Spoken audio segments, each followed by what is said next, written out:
Bismillahirrahmanirrahim.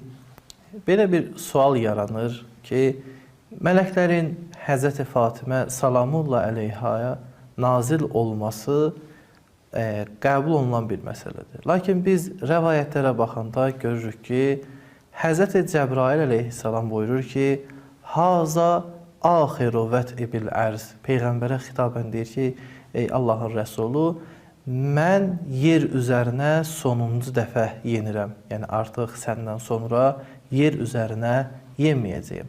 Belə olan halda necə ola bilər ki, biz qəbul edək ki, Həzrəti Cəbrail əleyhissalam Peyğəmbərdən sonra xanım Fatiməyə nazil olardı, ona müəyyən bir xəbərləri vermiş olardı.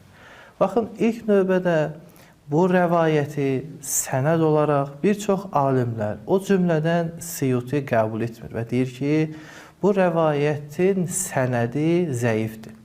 Məzmun etibarı ilə də bu rəvayətdən belə başa düşülür ki, Həzrəti Cəbrail əleyhissalam artıq vəhy gətirməyəcək, amma digər işlər üçün, digər məsələlər üçün nazil olacaq. Siyuti sözünün davamında buyurur ki, məsələn, Qədir gecəsində Həzrəti Cəbrail nazil olur və çoxsaylı rəvayətlərə görə Dəccalın zuhur etdiyi vaxtı Həzrəti Cəbrail yenərək Həzrəti İsa'ya vəhy gətirəcək, ona dəstək olacaq. Bu Siyutinin, yəni bir əhl-i-sünnə aliminin bu məsələyə verdiyi cavab. Eyni zamanda əhl-i-sünnənin müasir alimlərindən olan Alusi də gətirir, deyir ki, bu kimi rəvayətlərdən əsas başa düşülən bundan ibarətdir ki, artıq şəriəti açıqlayan vəhy gəlməyəcək.